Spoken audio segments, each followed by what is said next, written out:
နေကင်းချုံတော်မှာတောင်ဘသူမှမတော်ရဲလောက်ဟောင်6ချားထက်ကောင်းလို့အစိုးရကပါဝင်ခွင့်ပေးပင်ထားရတဲ့နေရာတွေကဘာပေါ်မှာတကယ်ရှိနေပါတယ်ခင်ဗျာ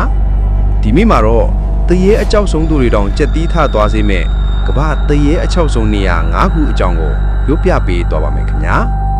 နံပါတ်5ကတော့အမေရိကန်နိုင်ငံက Eastern State Penitentiary အရှိတ်အကျဉ်းထောင်ပဲဖြစ်ပါတယ်ခင်ဗျာ1982ခုနှစ်ကနေတဲ့ပိတ်ထားခဲ့တဲ့ဒီထောင်ကြီးထဲမှာအကျဉ်းသားတွေရဲ့ဝန်းကျင်တွေကြံရစ်နေပြီးညဘက်တွေဆိုရင်ဝိုးတန်းတွေခြေတန်းတွေကြားနေစဲလို့ဒေသခံတွေကပြောကြပါတယ်နံပါတ်4ကတော့ဂျပန်နိုင်ငံကအာအိုကီဂါဟာရာတစ်တော်ဖြစ်ပါတယ်ဖူဂျီတောင်ကျင်းမှာရှိပြီးကိုအဆုံးစီရင်တဲ့တစ်တော်လို့နာမည်စိုးနဲ့ကြော်ကြတဲ့နေရာပါပဲခင်ဗျာဒီတော်တဲ့ကိုဝင်သွားမိသူတိုင်းဟာထူးဆန်းတဲ့အတန်းတွေကိုကြားရပြီးပြန်လန်းမတွေ့တော့ပဲပျောက်ဆုံးသွားလိမ့်ရှိပါတယ်တဲ့ဗျာ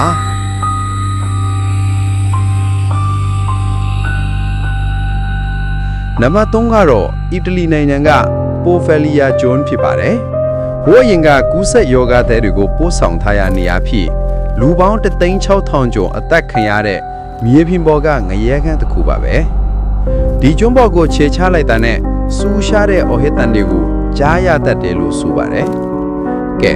နံပါတ်2ကတော့မက္ကဆီကိုနိုင်ငံက Island of the Dolls အယုတ်ကျုံပဲဖြစ်ပါတယ်ဒီကျွန်းပေါ်ကတစ်ပင်တိုင်းမှာစုပ်ပြတ်တက်နေတဲ့ကလေးကစားရအယုတ်တွေကိုချိတ်ဆွဲထားတာပါ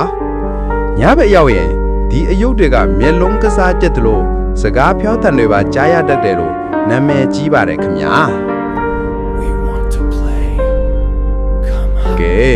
နောက်ဆုံးနံပါတ်1ကမ္ဘာတရေအချောက်ဆုံးနေရာကတော့အိန္ဒိယနိုင်ငံက Vangar Fort ဘန်ဂါရဲတိုက်ပဲဖြစ်ပါတယ်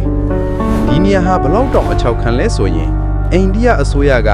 နေခွင်ပြီးတာနဲ့ဒီနေရာကိုဘယ်သူမှဝင်ခွင့်မပြုဆိုပြီးဥပဒေနဲ့တားမြစ်ထားရလောက်တာဖြစ်ပါတယ်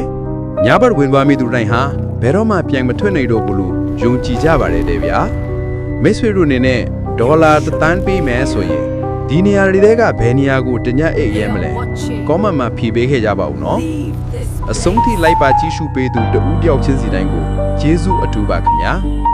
ကြိုက်နေတဲ့တဲ့ဆိုရင် like and share လေးလုပ်ပေးသွားကြပါဦးနော်နောက်ထပ်ဗီဒီယိုမှာပြန်တွေ့ကြပါမယ်